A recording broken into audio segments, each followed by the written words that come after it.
plan spontaneity into corporate worship?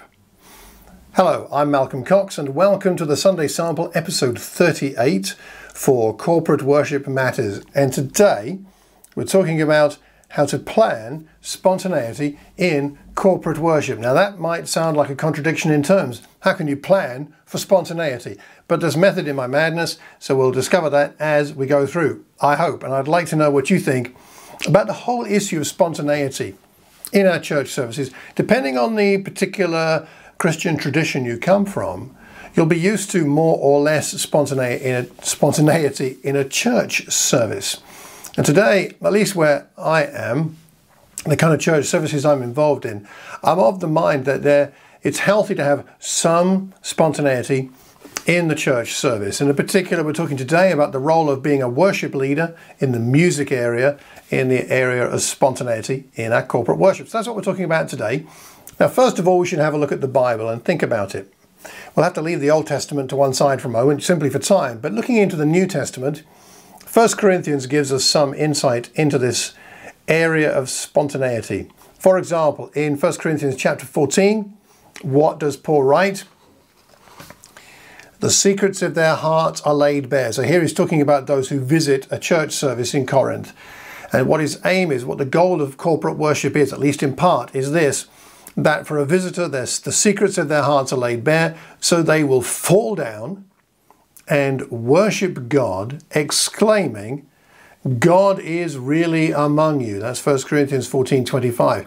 So what Paul is saying here is that the ideal church service should be the kind of place where someone comes in and then they realize God is really among you and there is an immediate and noticeable response. Now that is spontaneity.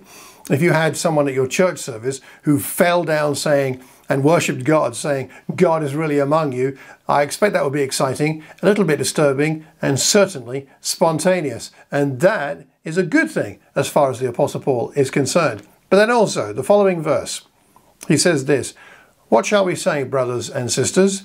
When you come together, each of you has a hymn, a word of instruction, a revelation, a tongue, or an interpretation.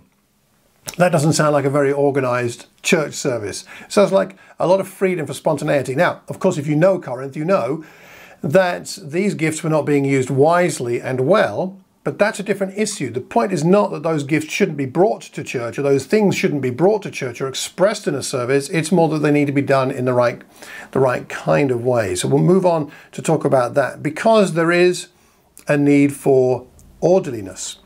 In chapter 14, verse 40, Paul also writes, everything should be done in a fitting and orderly way. Everything should be done in a fitting and orderly way. So we have from Paul the acknowledgement that spontaneity is good, but the counseling that it must be done in a fitting and orderly way. So that's a bit of an overview of some New Testament ideas there. Now, one of the books I've been reading recently, as some of you will know, is this book, Participating in Worship by Craig Douglas Erickson. Let me give you a couple of quotes from him on the issue of spontaneity. He says this, the Spirit moves through spontaneity. The Spirit also moves through form and structure. Obviously, for Paul, looking at Corinthians there, both dimensions are vital to the dynamics of worship. Both dimensions are vital. Spontaneity and orderliness. How's your church service? How's your leading of corporate worship? Do you allow for both structure and spontaneity? Are they both part of the way that you lead and the way that the congregation experiences corporate worship? Interesting thought, isn't it? We need regularity and we need spontaneity, in my opinion. Predictability and surprise are both valuable. Being comforted and discomforted have value. Familiarity and unfamiliarity can be useful. Composition of something already organized and composed and then improvisation are fruitful and expressions of things that are real. The habitual and the fresh can be useful. Both the corporate and individual creativity are valuable. That's how we're wired up. Are these things in our services expressed, if not in every service, at least from time to time? Take sermons, for example. I love to preach and teach, as most of you will know, and I like interactivity in my sermons. I don't like it when it's just me talking. I like to ask questions and get answers, perhaps in small group work. But the interactivity is really helpful. It's creative, but of course it leads to spontaneity. I may ask a question, someone may give an answer, someone may make a comment that I hadn't anticipated. I've got to adapt to that because I'm in real time coming face to face with the needs of the people to whom I'm speaking. I might have my own ideas, but perhaps they're not meeting the needs. When I hear that response, that question, that answer, I'm getting an insight into the needs of the people to whom I'm speaking. And therefore, although I may have my notes, there's got to be some flexibility in there to respond to the spontaneity that comes out, and then I myself must have the freedom of mind and heart to respond to that. If that's true in preaching, should that also be true in the way we lead corporate worship in the music sphere? It's an interesting thought. Now, we could discuss all the aspects of the service, but let's stick with the music side. Erickson says there's also a balance between structure and freedom is easier to attain in theory than in practice. Amen to that. The tension between the two can become a source of discord within a congregation. Some will prefer a more structured service, some will prefer more spontaneity. The pastoral challenge is to maintain a creative balance amidst these two constantly shifting elements. Pastoral challenge. And we worship leaders can't get away from the fact that the pastoral challenge is something that we have to face. You can't leave that to a shepherding group, to an elder, to somebody else. There's a pastoral challenge there of balancing the structure and the spontaneity. And we have to engage with that if we are going to meet the needs of the congregation the best that we possibly can.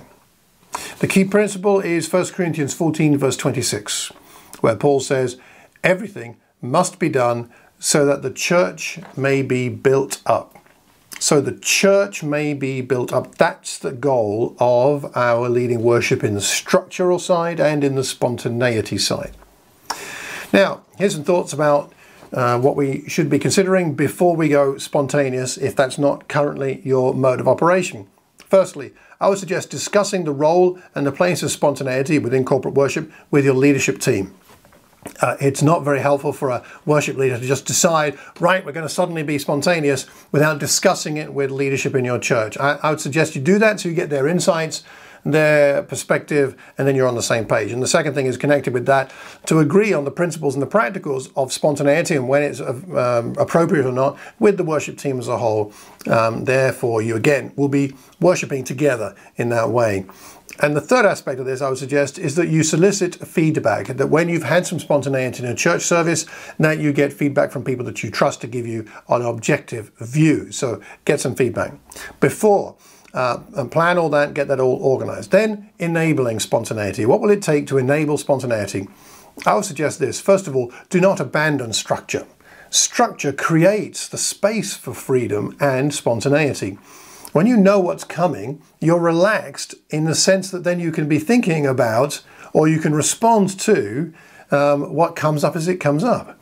And that structure helps the spontaneity. As an example of this, recently we had a church service themed on Psalm 100.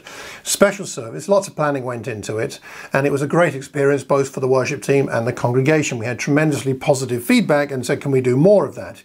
Now, part of the reason it was effective is, I think, some of the things that we put into that service, but I also think that part of it was because the content was well known ahead of time. I trailed a lot of the specifics to the congregation, and I gave the format of the service to the worship team maybe 3 or 4 weeks ahead, I think it was, so that everybody knew what was happening, and then we could relax into it, and that helped a sense of spontaneity as we then led the different parts of the service, and it helped that sense of being able to relax. And when we can relax into something, then creativity and spontaneity find a more fertile soil. So that will enable spontaneity. What about some practicals? What would it look like to have spontaneity in the music sphere in our corporate worship settings? Well, I would suggest perhaps 5 different things, and then I'd like to know what you think. Firstly, extending a song. You've planned for a song to go on so long, and this many verses, this many choruses. How about extending it? Sing the first verse again, sing other verses, sing the chorus, the bridge, go back and forth a little bit. You have to be have someone ready for this if you're using PowerPoint, but nonetheless, be spontaneous in that way of extending a song or changing a song. You feel that actually this next song isn't going to meet the need, let's change it. Again, you need someone with deft fingers on the PowerPoint there to be able to change it, and there is some software that will help you to do that quite smoothly. But how about changing a song, adding a song that you weren't planning to sing, or reading scripture? Reading scripture between songs, or between verses, or between choruses, or quoting some scripture which you know you've got in your head and in your heart that it just seems appropriate to the song you've just sung or about to sing. How about praying? Not planned, but just it seems right to pray after this song, before this song, or even between verses. Perhaps while the singers are humming the tune, or perhaps a gap between verses. How about a prayer in there, themed on one of those songs, prompted by themes from one of those songs, spontaneous? What about saying a few words? Perhaps what you've sung about has inspired you to remember something that happened this week, or a story you heard that's appropriate and would then enhance the singing of that song or the next song. It needs to enhance things. It needs to be edifying. It needs to be something that adds, not just a distraction, not just a nice idea you've had, but saying a few words. A few, I would suggest, not a mini sermon, but perhaps a sentence or two. Well, those are 5 ideas. What about yours? Over to you now. What are your thoughts about some things that could help, the things that could be an appropriate expression of spontaneity in a corporate worship setting? What have you seen done that worked well? Alternatively, what have you seen done that didn't work so well? Because we can learn from that as well. And if it didn't work, why didn't it work? If it did work, why did it work? What have you seen? What have you heard? What do you think about this idea? This whole concept of having spontaneity as part of our church services. When is it appropriate? When is it not? I'd love to know what you think. So please leave a comment below this video.